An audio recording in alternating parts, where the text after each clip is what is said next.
Hello, humans and puggies. Welcome to the Pug Life Show, brought to you by Pug Parties, because your pug deserves to be the best dressed at the porty. And you can check out our outfits at pugparties.com. I'm your host, Donna, and with me are my puggy co-hosts, Rosie and Kenji. Now, I'd like you to meet Pug-mom Rachel and her beautiful little girl, Agatha, whom you'll be able to hear snoozing, or should I say snoring, throughout the episode in that ever so cute little style that only a puggy can. This is a wonderfully joyful episode about Agatha, how they met and what their pug life has been like, especially the anecdote about their bonding within minutes of meeting, which I am sure you can relate to. And then there is the question that Rachel had for me.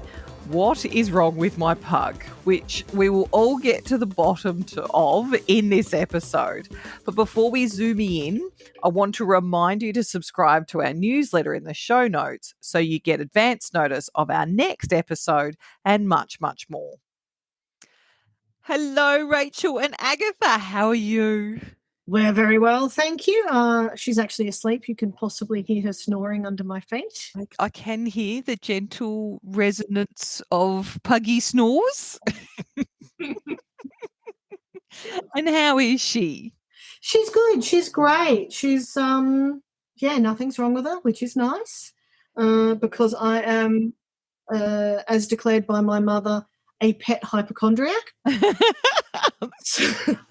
Harsh but true of most pug parents, I would think. Yeah, she bought me as a joke, not joke, Christmas present once, a dog first aid kit and all the instructions. So handy. if I think she's doing well, she's as healthy can be. Because how old is she now? She's 6.5 now. Oh, wow. You can't see her, but she's got she's got a full grey chin. Oh, really? Little grey around her eyebrows. And I said to Mum, it's outrageous. I mean, in pug terms, she's only 6. She could get to at least 15. Mm-hmm. And Mum said, yeah, she's middle-aged. You've got grey hair too. Move on. Hard. At least we've got the ability to die. Yeah, exactly. I don't have grey hair. It's naturally pink. Absolutely. I tell everybody that, it's short and this colour for like forever. Exactly. Oh, she's so I cannot believe she's got, I have to admit, I can't remember the last time I saw a close-up photo of her, because it's sort of, even when you're at a distance on like Facebook and Instagram, you don't quite notice it. It's not until you get like a close-up. Yeah, I'll have to take a close-up photo because... Oh, yes. It's only on her face. The rest of her fur, there's no grey. But, yeah, on her face, she's got that little bit of distinguished silver spread. Oh, in that beautiful little puggy face. So for our listeners, because obviously we've known each other for a few years now, whereas they don't, tell us a little bit about Agatha and how you met. Well, I suppose I should say she's a black pug. That's why I can see her silver so clearly, because if she was fawn, she might be getting away with it. Yes. She and I met, she's 6.5, nearly 6.5 years ago, because she was only about, I think she might have been 10 weeks when I got her. Oh. And we actually met after, I'm afraid to say, I got hit by a puppy dog scam. So after that, I did a lot of investigation and I found her human mum and met her pug mum, who I've seen photos of, used to actually sit at the dining table with the humans. Oh, nice. So as it should be in its eyes. Yes, lovely, healthy, nurtured family. Not even, definitely no farming there, unless you consider the farming of the food that was brought to the pug's table. And of course, I was, we're not exchanging money until the pug is in my arms. I actually have a friend. I will tell you. I don't know if I've told you, Donna, this story before. When I got my previous dog, especially, he had some personality issues and everything. And it's not an uncommon thing. I've actually got it with other people as well. And I got the flu like the day after I got him, and I was really sick. And so when I knew I was getting Agatha, I had said to a good friend of mine, now, just got to remember, sometimes with a new puppy, especially with all the frustrations of toilet training, it can take a few days to bond with them. It's not necessarily straight away. You just got to have that getting used to period. Mm-hmm. I sent him a video 10 minutes after her breeder left. Oh my God, I've never been so sad in my life. Look at this. Joe's so beautiful. My son.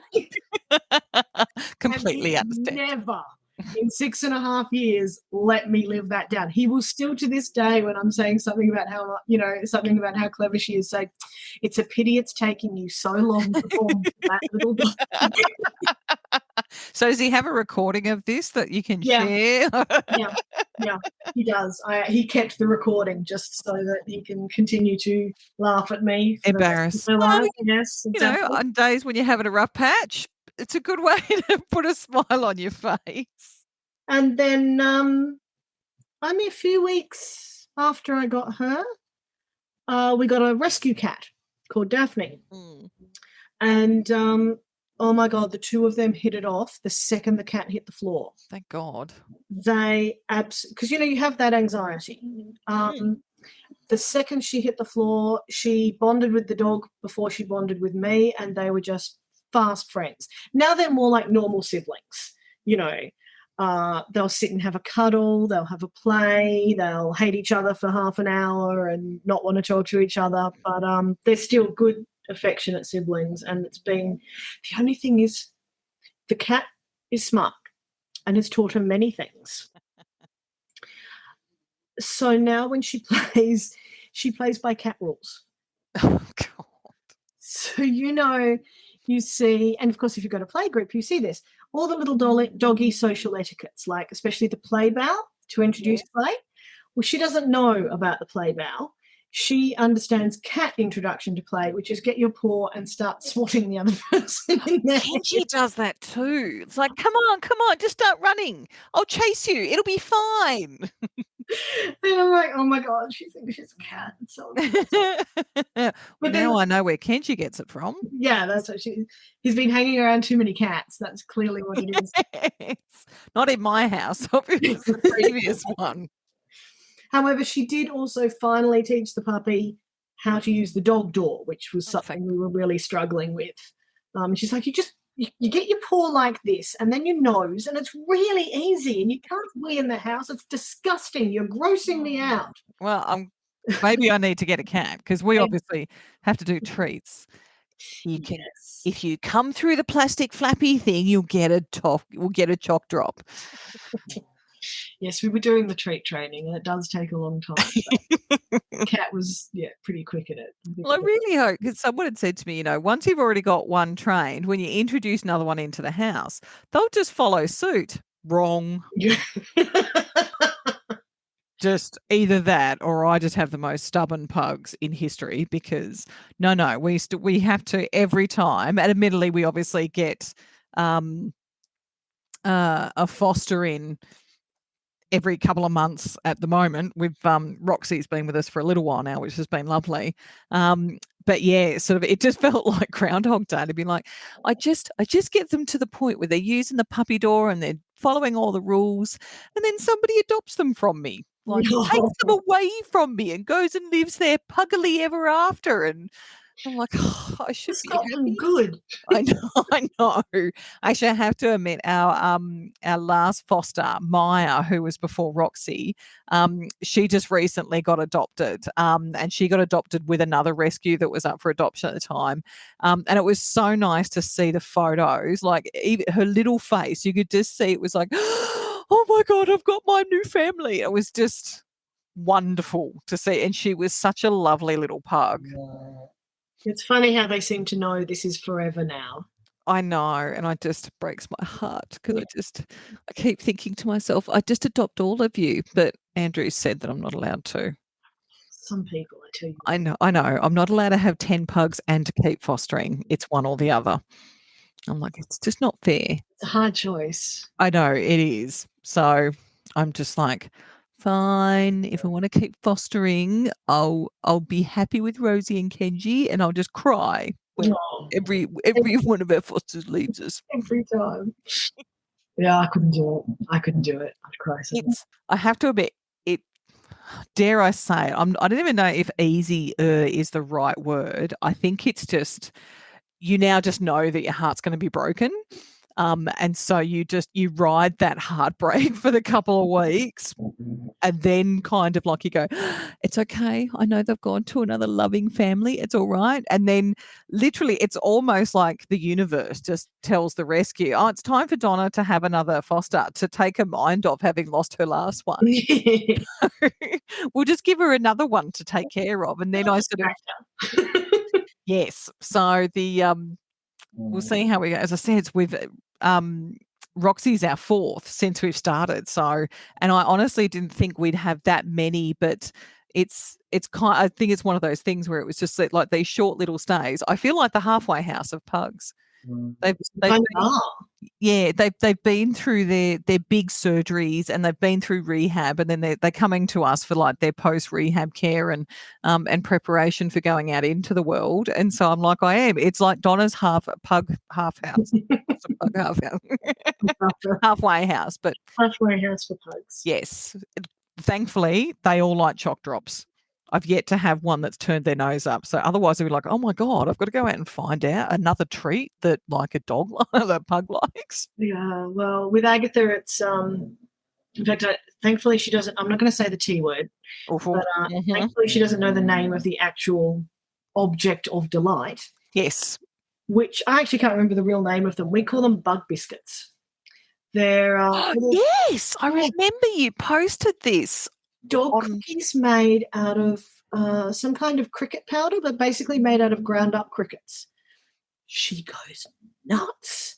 You get this out and it's like heroin. We call it Puggie crack. That's exactly like, as soon as she knows what it's like, all treats are exciting, but no, her eyes, the only thing, and she does know this word, so I'm going to say it a bit quieter, the only thing that compares is rice. Really? Oh my God. If she even hears the lid come off the cooker, I'm not going to say the R word again. Yeah. She even hears the lid come off the cooker. She comes out and the eyes are wild. Wow. I can smell it. I can hear it. It's here somewhere. When am I going to get some? I've never given them. I'll have to, next time we cook the R word, I'll have to try, because I have to admit Rosie's favourite, and this is Andrew's fault, because she's a daddy's girl, and she has subsequently introduced every other pug to her puggy crack, as we call it, hot potato chips. But not just any old hot potato. They either have to have chicken salt on them or the rosemary salt that you get at schmancy cafes. Oh, nice. Yes. So she gets really tooty pants when she can see the cup of chips, because there was a particular cafe that we used to go to that would do these chips. Unfortunately, they closed down over COVID. And so they do like the adult size and then a kid size. And so we'd order breakfast and then order a cup of these chips for Rosie and Charles back in those days. And then, of course, they come out, they'd be piping hot. So we'd have to tip them out on the plate so they could cool off enough. And she would stamp her paw on the side of the coffee table, like, hurry up with the cool down, for crying out loud. Like, and because Charles would eat pretty much anything, but oh my God. So that's her puggy crack. Kenji is partial to chips now, because obviously he's realised the joy of getting a chippy. Yeah. And the worst thing about it is I've had a go at both my niece and my partner about this. So, and I said, Kenji shouldn't be eating these, but he knocked over a box of barbecue shapes in my niece's bedroom. And of course, she wasn't in there at the time. And so he managed to get like the couple of shapes that were left in the bottom of the box. Yeah. Hence he could knock it over, because it was basically empty. And the look on his face, like, oh my God, it was like it, and hence the nickname Puggy Crack. He was like, oh my God, like his eyes just went wild. Like, this stuff is amazing. Like, who knew there would be such a thing that would be so tasty? And so, of course, now whenever Andrew or Britt open up a bag of barbecue shapes, you can see him. He's like, oh, you can smell that heaven. I'm like, don't give them to him. It's not good for him. She will, if we have rice with dinner,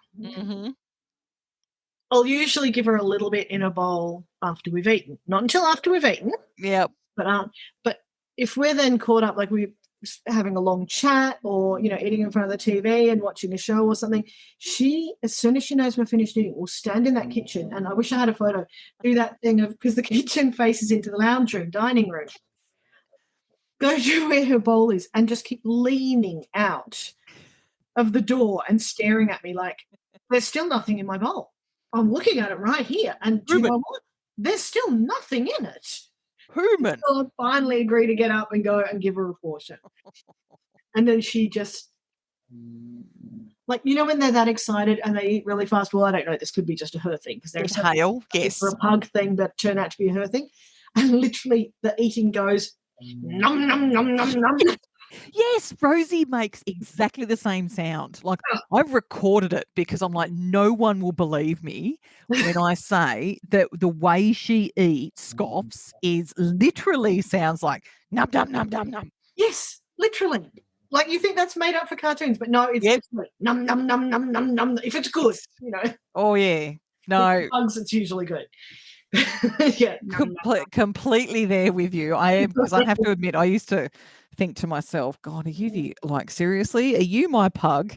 Like, oh, she's so funny. I mean, she doesn't always do everything. Like, she doesn't have proper head wrinkles like normal pugs. She's got a bit of an egghead. And my friend, beautiful egghead. It's always mad at me when I say that, like I'm saying she's ugly. She's not. She's the most gorgeous little thing in the entire world. But she does have an egghead. There's no way around that.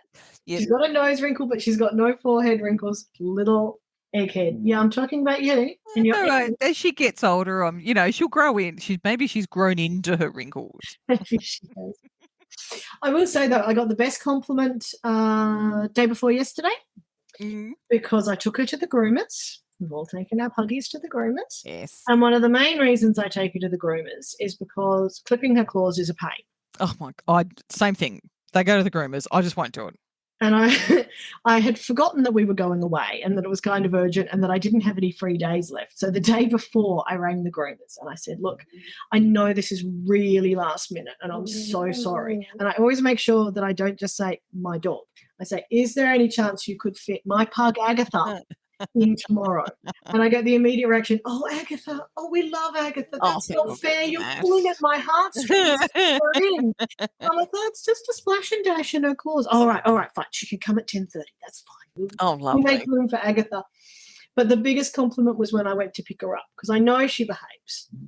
But the lady said, I don't know if you know this. I know this. I don't know if you know this. Pugs are notorious. I was waiting. When you try and clip their claws, they go insane. Yes. And I said, I know. And she said, but we go to clip her claws and you get the clipper out and you put your hand up and she just holds her paw out. Oh, my Lord. And waits. And I'm like, yeah, for you. I need video evidence of this alien behaviour. But the first time I ever took her was because I had trained her from a tiny puppy. Give me your paws and clip her claws. And then one day I went to do it and she went mental, like I was trying to murder her. And I literally thought I was going to disconnect her leg, So that was why, and I asked around and found someone that recommended a good groomer who could clip difficult pugs' paws and specialised in this. So I rang them and explained the situation. They're like, no, look, we've got everything we need. We've got really trained people. If necessary, we've got harnesses. Gonna let you know, a claw clip starts at, I can't remember, I think it was like $10. But it does go up to $40, depending on how hard it is to restrain your dog and get the claws clipped and not harm them. Like, look, $40 is worth it because, just going to tear everything in the house apart. Eviscerate me at this rate. Just gas up if you need to. $40. And this was the first time I'd taken her to the groomer. So I took her in. And they're like, okay, so this is Agatha and this is the problem. Like, yeah, this is the problem. I tell you, I've never heard screaming like it. It's like, I never believed in banshees until this, but the screaming was ungodly. They're like, okay, it's all right. You just sit here. We'll take her in. We'll do it. So I hand her over. I sit down. I wait for the screaming to start. It's been maybe a minute. The little gate opens again and they go, there you go. Like, what? Oh, she was good as gold. She just gave us a paw. And I'm like, What? You little You terror. Yes. I have similar conversations with my groomer. I hate it. They close over Christmas for 2 weeks, Oh, and it's the worst 2 weeks of my life because, of course, when we wash them, oh my God, I think I'm wetter than they are at the end of it.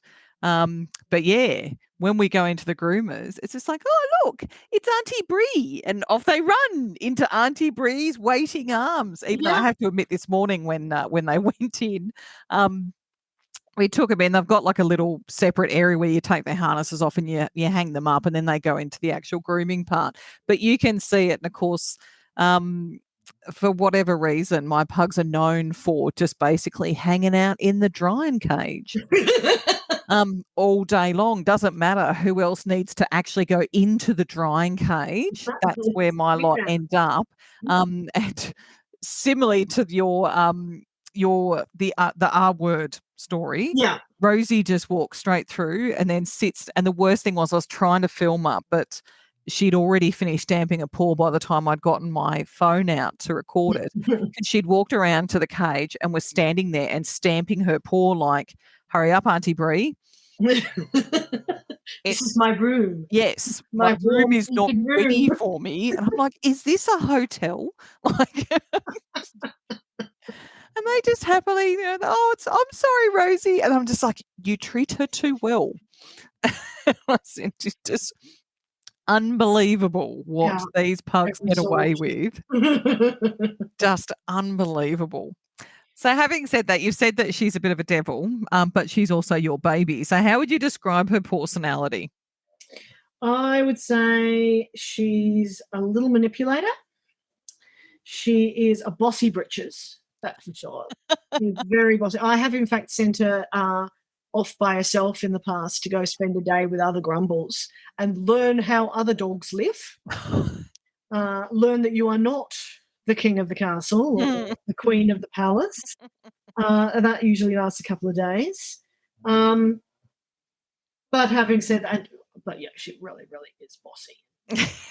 Really bossy. And she will tell the cat to get lost if I'm eating or something because, no, that's my food. And I'm like, no, this is actually my food. That's my cat. And I get to tell the cat when she can come and when she can go. You don't. But having said that, I mean, it sounds like she's really mean to the cat. If she was mean to the cat wouldn't be back literally 5 minutes later snuggling up to her. And I will admit the cat is like the naughty sibling. Because you see Agatha, she's the one who you can see causing trouble. You'll see them tearing around the house, and Agatha, who's much heavier than the cat, because she's basically a brick with a warm fur coat, tear around after the cat, knock the cat down, sort of. If I say stomp on the cat, that sounds worse, but you know what I mean? They do that sort of roll over the top, you're dead to me, it's all about me now. Push her around, and then the cat's like, oh my God, and runs away. And people go, oh, she's so bossy to that cat. What they don't see is the bit where the cat came and started it. Yes. Where the cat comes up and pretends, I'm going to wash your face, sister, and starts washing her face. And as soon as the dog looks dozy, bites her in the jugular. It takes her down like a buffalo. It's literally, if you watch those documentaries, where you see like a jaguar take down a buffalo or something, and they grab it by the jugular and knock it to the ground and pin it. That is exactly what she does. So while she is a little troublemaker, to be fair, she is not actually usually the one who starts it. But she is an affectionate little thing. She will just come. I'll be sitting on the couch and she'll just come trotting along, jump up on the couch, tuck a little head under my hand, and then just sort of do a little, that little wriggle? Yes. Do the little wriggle and go, got to get myself comfy. And just flatten herself across my knee and go to sleep. Yeah. She sleeps on her own bed in the laundry, but usually super early in the morning, a couple of hours before I actually get up, I will let her come in and she'll just get in the bed with me and have a little snuggle and a sleep and get that little warm doggy smell, which is really lovely. On the mornings that she settles down, not the mornings she decides to wander around the bed. This is playtime. Yeah, exactly. She does think I'm a bouncy castle. Now, I know I'm a larger girl, but literally bouncing all over me like a bouncing castle is A bit and launch uncomfortable. pad. I'm going to play with the cat, and I'm going to keep bouncing off you onto the cat. So that's always fun. But she's just such an affectionate little thing, and she'll go to anyone, and she's very gentle-ish. When she wants to be. But she's funny. She does enjoy playing with other dogs. But she's a bit aloof.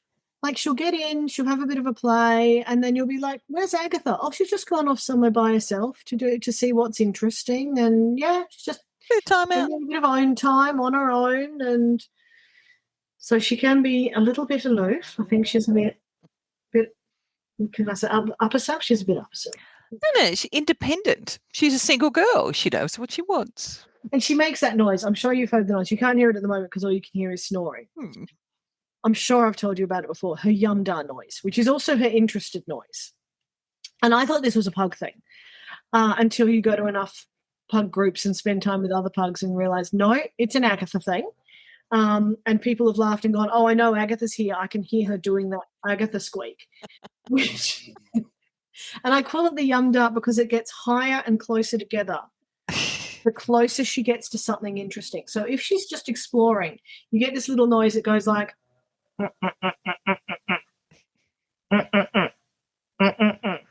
as she sniffs around just seeing what it is. It's a little interested noise. Yes, Rosie does something similar, but not the same. Yes. And then the closer she gets to something interesting, it starts to go, and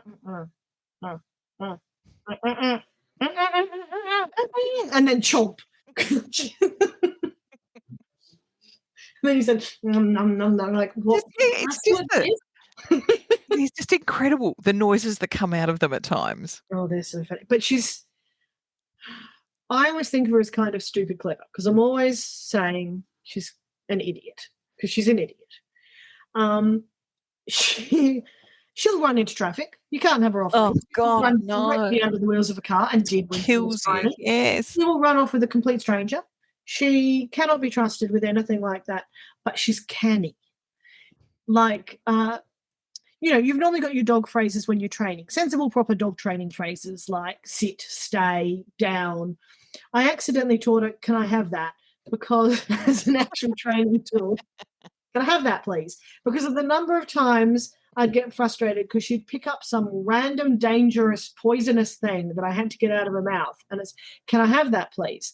And I learned, okay, if she knows that exact phrase, and if you replace it with a really good trait, she'll drop it instantly. So you see her with something, even if you don't know what it is, you say, "Can I have that, please?" Spits it out and waits for the lovely treat. She'll even go and stand by the treat cupboard.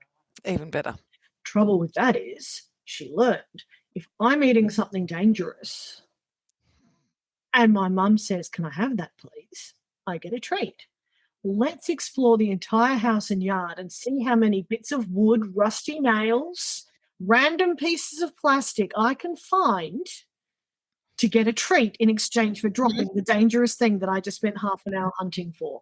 So my yard is lovely and clean. There's definitely no rusty nails or screws or anything like that out there because in the last couple of years, I think she's excavated the entire thing. But I've been manipulated similarly with Charles.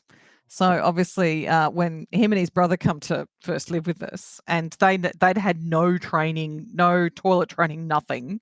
And so we were like, and they were 2. So we were starting with a very low bar. And so we were teaching them at the time to poop on grass. So everywhere we went, if they pooped on grass, they got a treat. Yeah. And so basically, and then after a while, Andrew and I'd be walking them and it'd be like, "Oh, Charles needs to poop." And then it'd be just sort of like, "Oh, that's a tiny little nugget." Because obviously we were like, "Oh, please don't tell me he's constipated." Because we were sort of worried in that first 6 months, we barely know them. So we don't know what all their ailments are. Well, complications. And so we were just like, "Oh my God, is he constipated?" And then sort of after, and because we were watching them closely for a couple of days to sort of see if there was straining, all those signs of constipation. And then we're sort of like, "Oh, doesn't look like, and you can see, and they're obviously the second and third pug that we had. So we'd already been through the ringer once. And so we were just sort of like, doesn't look like he's straining. And then like the penny dropped. And I looked at Andrew and went, we are being manipulated by a 2-year-old pug. And Andrew's like, what are you talking about? I said, they get a treat every time they poop. And they would poop 4 times on a walk. And Andrew be like, you are shitting me. And I went, no, literally, they are. And the worst thing is you're caught between a rock and a hard place, because if you don't keep rewarding the behaviour, then they stop doing it when they're still learning. And so we're stuck with this knowing, like I just went, I feel like I'm being used. Yeah. I know that I'm being manipulated. You can't untrain the dog to, poo on the grass or give you dangerous things straight out of a mouth. Yes. You must evacuate your entire bowel for a treat. I'm going to stand here until I believe you've done all of it. Then you can have the treat. Because they just look at you all innocently like, poop, treat. Like, this is what the deal was. You said this is the deal. You are killing me. I have to. I went. I saw. Getting back to what you were saying before about sending off Agatha to good girl training camp every now and again so she can see how well behaved pugs behave. Last week I went and seen conformance judging for the first time ever. I've always read about it and seen stuff on the internet, but this is the first time I've actually been to a judging event. And so I recorded a bit of footage here and there because there were some beautifully turned out pugs and their behaviour was just absolutely immaculate. And then I took it home and I said to Andrew, I said, watch this. I said, I'm going to sit down the couch with both Roxy, Kenji and Rosie, and I'm going to play the videos for them so they know what well-behaved pugs actually look like. And Andrew's like, I don't think it's going to stick. Yeah. I said, no, I don't think so either. If it was Agatha, she'd just bark and want to play with the pugs. Yeah, I know. I think that's sort of a similar reaction that Roxy would have. It'd be just sort of like, oh, there's a pug on the TV. Why aren't you playing with me? And like leap off the couch, jump onto the TV. Yeah, it'd end up being a disaster, that's for sure. Like the complete opposite of my trying to show them what well-behaved pugs look like. Agatha hates horses on television. Well, actually, I'm not sure if she hates horses or loves horses. Her hackles don't go up. I think she wants to play with the horses, especially black horses. Pretty much anything black, I think, because she's black. But I would love to introduce her to a real horse one day and see if she reacts. Because every single time there's a horse, she's like, oh, my God. And she just leaps up and she's barking and she's dancing in front of the television. And, yeah, it's like, oh, my God, quick, no. There's a carriage. There's going to be horses. Cover her eyes. Don't let her see the horses. No, Agatha, no. Don't do it. Don't do it. Yes, the one time I took Fat Dog home to Tassie. So I grew up in dairy farming area. So he just, the first time he saw a cow, who was also black, like Fat Dog, same thing, like through a fence. He stopped and looked, and because I suppose because I grew up around it, you don't even look at cows now. You're so used to seeing them. Whereas for him, he just come to this grinding halt and then went up to the fence line. I'm like, no, it's an electric fence, puppy. That will hurt you a lot. Yeah. But this cow's just standing there chewing away, looking at Fat Dog. Fat Dog's looking back at him, and I could just see the cogs rolling over in his little head as he was like, man, you are a big pug. So big. And I just went, okay, a come on, it's time to keep walking. Do not approach the wire fence, puppy. That's a no.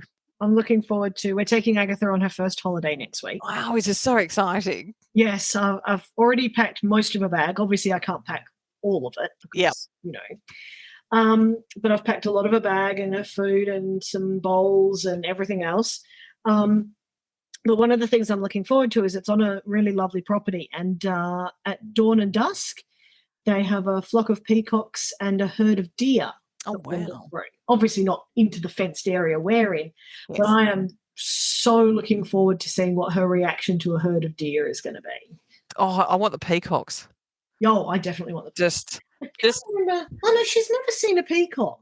No, I've photographed lots of peacocks since I've had her, but she's never seen one. So I'd be interested to see what she thinks of peacocks. yes. She doesn't like kookaburras because of their call, so I don't think she's going to like the peacock scream very much. But it just when they flare, like they flare up their tail, yeah. you could just, I could almost see it just not going. Just taking my phone, I'm taking my proper camera as well. So this is going to be a lot of fun. Well, I do want to see photos because I can just imagine the look on her face. The tail goes up and she's like, "Oh my God, what just morphed?" That's a big bird. That's really big. It was my size until that out. How does it do that?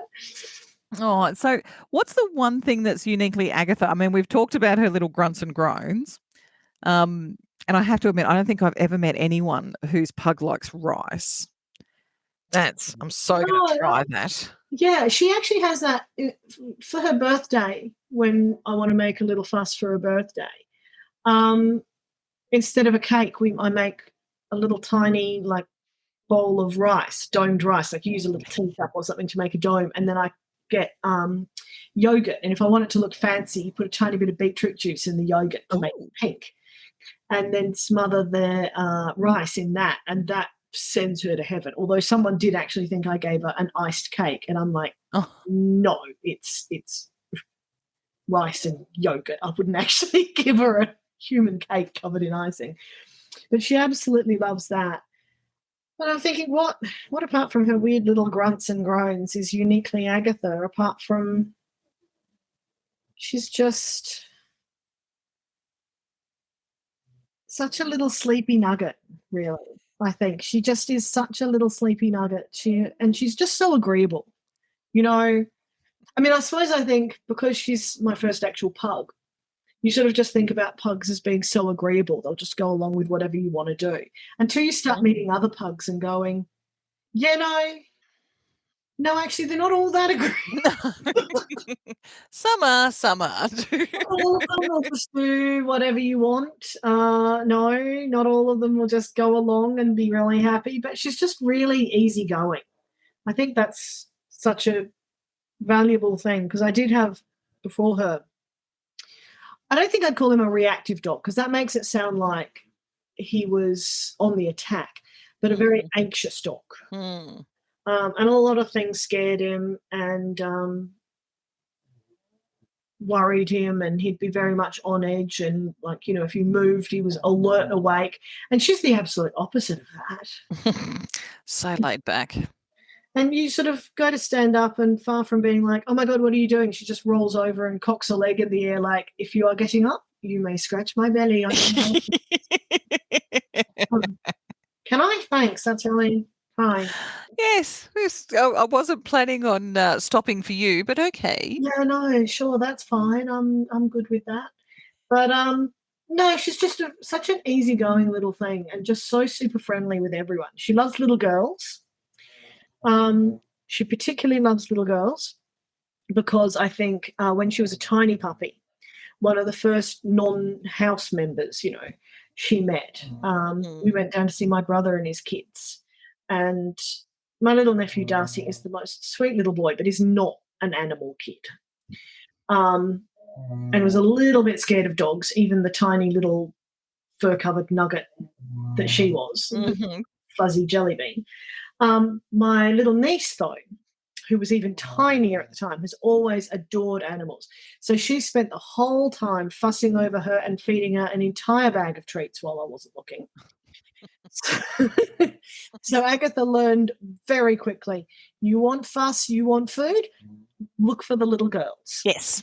The little girls are going to give you, they're going to ask can I give her another treat, please? Can I give her another snack? Can I give her she once sat down at a market and got herself surrounded. Literally, I turned her, like I had a long lead on, so it's not like I'd wandered off, but I was just talking to this guy at the stall about buying something, and I'd said to two little girls sitting there, you can pat her. I turned back and she has a circle of little girls, like a little harem. Tiny god. Cult of pug lovers. and she if there's more people there, like she loves a scratch, but she won't just stay with the person who's currently fussing her. Hang on, there's another person there. I need that person to fuss me as well. It's not about the quality of the fuss. It's the quantity of people patting me. So, yes, she'll do that. You go to Bunnings and you're driving along, not driving, pushing a trolley along. And she will cry. Literally, a little cry of despair for every single person that walks past and doesn't stop to say something to her. Oh. Just walking along, you just hear, Oh. and I'm like, seriously, it's embarrassing. Stop doing that. I get the sighs. Oh. But I don't know if yours do this. When she's in the trolley, which is usually Bunnings. So when she's in the trolley, I have to get a video. I'll send you a video. Yes. I've got a video somewhere. But she will actually go up to the front end of the trolley. So her back eggs are, and do a Titanic. Oh God, yes. She puts her paws up on the top and just as you're going, like, oh yes. And the second the trolley stops, she just gets down and sits down. But as soon as it's moving again, she's back up on the bow of the ship. Yes. No, in the Puggy buggy. Yeah. At least one of them. But my biggest problem is especially when all three are in it, is that they're all vying for said position, which means somebody ends up getting hip and shouldered out. And then I'm like trying to stop them from being run over by cars because it's always like as we're crossing the street. It's not a safe area. So yes, no, I'm that doesn't surprise me at all. But yes, I think she's unique in her own way. I suppose that's what unique means, really. There are all the odd little noises, and but she is my absolute baby. I absolutely adore her, and her little pat way of playing things, and she's a good girl. Now I have one final question, because the reason why we were going to catch up and do this podcast was you'd sent me a message a few weeks ago and saying to me, I was thinking of maybe suggesting I do one called "What's Wrong with My Pug?"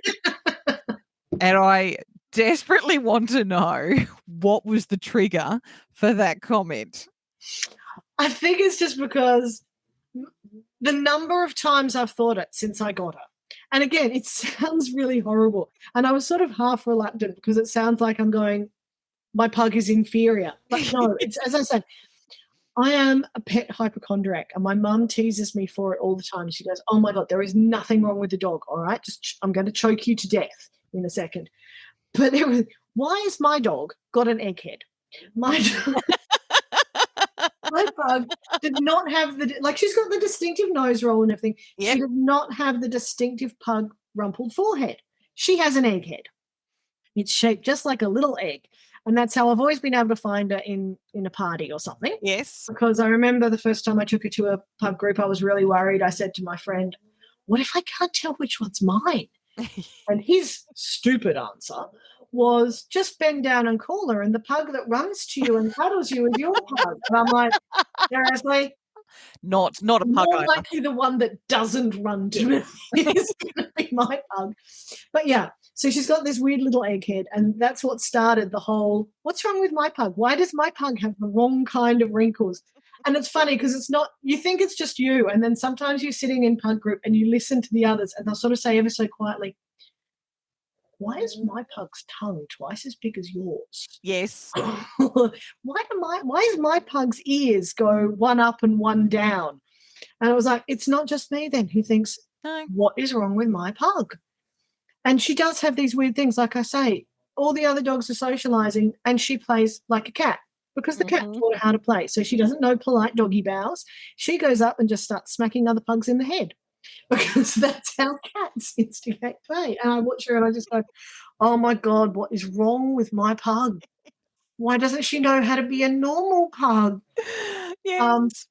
And she goes off by herself. And I think, well, I remember when I was like that as a teenager, but for heaven's sake, you can't say that's rubbed off on my dog.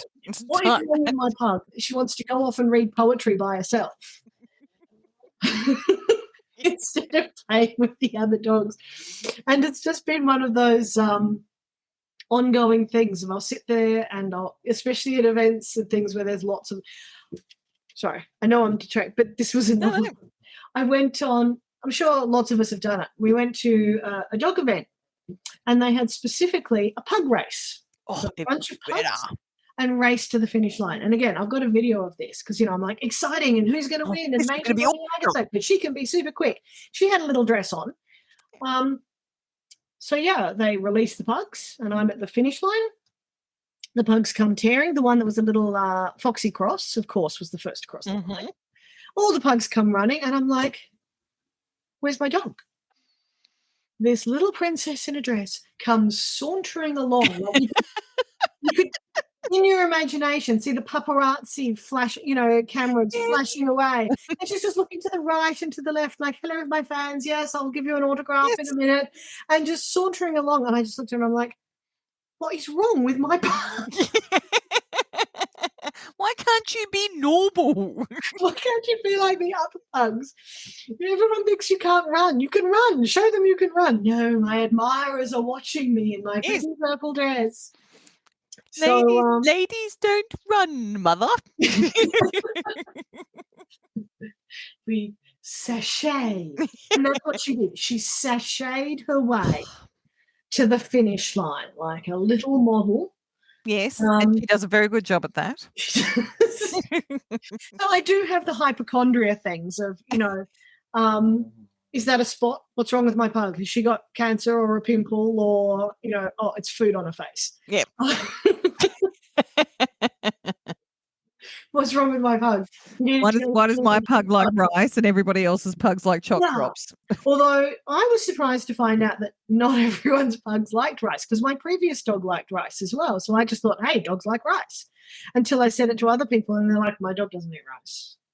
Oh, I'm seriously going to try it. I'm going to try the rice yogurt ball concept. Oh, definitely try the rice yogurt ball, because that is just the bomb. And it looks like a bomb. But, and her tail goes straight. It's like a Pug-ancini ball. Yeah. And if you want to make it extra special, you can cook the rice in stock instead of water. Now you're going schmancy. Yeah, that's for real fancy events. Very, Otherwise, it's just a little bit dropped into the food. Oh, I'm going to have to. I have to admit, my dad is a bit of a sucker for spoiling the pugs. Like, if they're here for Christmas, they get their own Christmas dinner or lunch, depending on when we're getting like the full spread. Yeah. And so I should not so subtly hint. So I heard another one of my pug friends does arancini balls for her pugs for special occasions, and see what a little turkey stuffed arancini ball. Yeah, like that's what they like. Pug-ancini ball. Yes. See, you should be cornering this market, mate. I know, totally. Yes. That was another thing. What's wrong with my pug? She doesn't like toys. No, actually, no. Roxy does. Not Kenji or Rosie. I mean, when she was a tiny puppy, she played, and like there's one, I have a stuffed dragon. She'll sometimes play with that. But on the whole, the only toy she likes is one of the cat toys, which is one of those ones that, is on the end of a rope on a stick and is made of feathers. Yep. And she will chase that until she makes herself sick.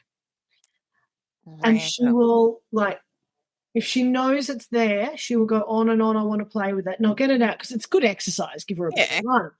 But she won't stop. Like, she'll be lying there. She can barely stand up. She's panting to the point where she's almost sick. And I'm like, sweetheart, this is not good for you anymore. You're going to be sick. You need to rest. But you try to put it away, and I'll put it on the bed where she can't reach it, and she'll just stand there and stare at it and stare at me. I want to play with it. I'm like, no, you can't. So it's the only toy she likes, the cat's little thing on a stick. Incredible. But she just doesn't like toys. And I've tried explaining that dogs like toys, but not a bar of it. Unless the cat's playing with one, in which case she'll just steal that so the cat can't have it. Yes. I mean, there is a level of competition that we need and then throw it away. Definitely there. Oh, my Lord. It's been so great talking to you, Rachel, and catching up. And obviously, I have to admit, like some of the things we've talked about in this episode, I've never known about Agatha, but I agree. Every parent asks, what's wrong with my pug? Yeah. Without fail. There have been times where I've asked that of myself, or more importantly, what's wrong with me? Why is this normal to feel this way or do these things or allow my pugs to do these things? I think it's different with a pug. So do I. Just non-pug parents just don't get it. Yeah, normal dog rules don't apply. No, definitely not. Well, thank you so much for joining us. I've had a wonderful time, Thank you for having us. and I know that my listeners will too. So, and I cannot wait to see the videos. I will put Have them to up. share. Yeah. We'll talk to you soon. All right, see you later. Bye. Bye.